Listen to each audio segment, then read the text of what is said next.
Pattern number 5 of the 5 patterns of chronicity is being at effect, not being at cause. Anyone who's done things like NLP training or Ericksonian hypnosis training, that kind of stuff, will be familiar with this. Things happen to me as opposed to I'm the orchestrator of my own fate. So what we start to see is that I'm passive to the symptoms. I'm passive to what happens. I can talk about having anxiety attacks. Anxiety attacks me. Panic attacks me. It's not a dynamic process that I'm engaging in inside my head, whereby I have to accelerate my thinking and I use my left brain stuff over the right brain stuff and I have to generate certain things. It's not that I'm doing it, I'm passive. It happens to me. For example, here's the ultimate at effect rather than a cause. The voices are talking to me. Only someone who's been through quite complex set of experiences in psychiatry and in culture will speak in those terms. Voices talk to me and tell me to do such and such is actually the person's internal dialogue, of course. It's their own inner voice. You and I might say, I think such and such. That particular person with that diagnosis doesn't hold the responsibility for having those thoughts. What they do is go, a voice says, a voice tells me to. Now, in part, this has been encouraged in the field of NLP. What we can start to see is, okay, do you have an internal voice? Yes, I have an internal voice. Okay, where is the internal voice? What does the voice say? And we encourage people to think like this. Now, I don't have an internal voice. I think. I have a thought that, as opposed to I have a voice that says. Because the moment we dissociate it to a voice, it now happens to us, rather than it's something we're actively doing ourselves. One of my favorites, there was a client I worked with, long-term, I don't think I helped her, to be honest. She was a long-term client, another therapist asked me to work with her. And she said the following. She said, I get a voice inside my head that says you're no good. Think about the structure of this one. I get a voice inside my head that says you're no good. Because this is what she said to me in response to, well, I have low self-esteem, she said. And I go, how do you know? Because I get a voice in my head that says you're no good. Now, she doesn't get a voice in her head that says you're no good. What she's saying is, I think you're no good. The referential index on the you is unclear to her at that point of experience. The look of the contempt on her face told me that she's actually saying, I think you, as in Andy, are no good. And that's pretty much how she behaved towards me. She obviously didn't like me very much.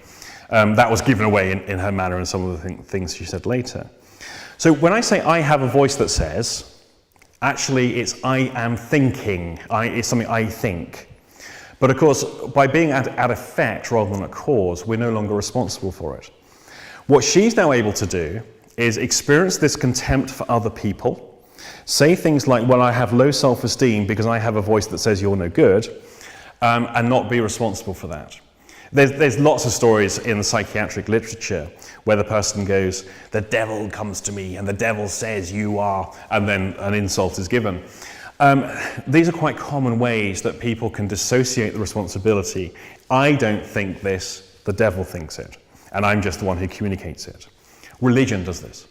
A lot of people are the spokesperson for the divine or for an aspect of the divine, and they are the mouthpiece. They're not the one who's responsible. It is the divine, the God, or the angel, or whatever it is that's responsible. They are merely the effect of these things. They're not the cause of it.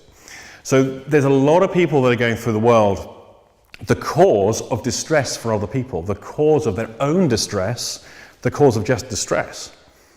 But it's not them doing it. The attribution is, it's happening to me or someone else is doing it. I'm passive to this. Now, in the world of NLP, there was a number of structures that were put into place to try and address that, which are good effort. I've got to say, in a training room. In the training room, to have a demonstration subject who says, I am depressed, and for me to say to them, and how are you depressing yourself? Or to be very NLP about it, how are you depressing yourself specifically? you can see what's going on there. The person is, in that context, in that paradigm, where people are there to learn about how they think and to reason through these different structures, that's a reasonable question. Now, a client who's traveled halfway across the country to come and see a therapist who's paying lots of money, who is depressed, because I'm depressed, and how are you depressing yourself specifically? That might be setting up a particular quality of interaction that may not be useful. There's a lot of work we would have to do first before we start asking that question. So this being an effect rather than being a cause is a pattern more to be aware of and to observe it when it's happening, and not necessarily to buy into the narrative the client is offering, but to recognize it for what it is and to start to guide that person into an understanding of what they can do to address the activity. Here's an example. I suffer panic attacks. I suffer panic attacks. So there's the panic attack, and then there's my suffering. Now, unless we can hear that being spoken in the way that it is being spoken, what we can start to do is we start talking at the symptoms. So the panic is what we're going for. But what the person is doing is, I suffer panic attacks, so I can't do anything about the panic, so what they're hearing you talking about is their response to the panic. And so what we have right from the outset can be a mismatch between what we're trying to do and what the person is hearing. So we have two components to that. There's the activity of the panic, and then there's the suffering of the panic. We must address both those halves, like two halves of an equation. If we're only dealing with one half, so how do you do the panic, the person might be thinking and responding as though, how do I do the suffering? Because the panic isn't something I do, it just happens. And that's how people think about these things, it just happens by itself. So what we need to do is start coaching people towards how they can actually connect the responsibility of it. And again, this is something that's taught in the IEMT. The IEMT structure is built entirely around these patterns. So by working with the IEMT algorithms, what we're able to do, of course, is to deal with these patterns usually simultaneously.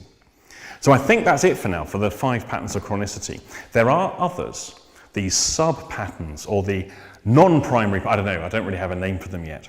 There's other patterns as well, but these are the 5 to watch out for. Love to hear your feedback, of course. Stick them in the comments section below. Don't forget to click like and tell all your friends.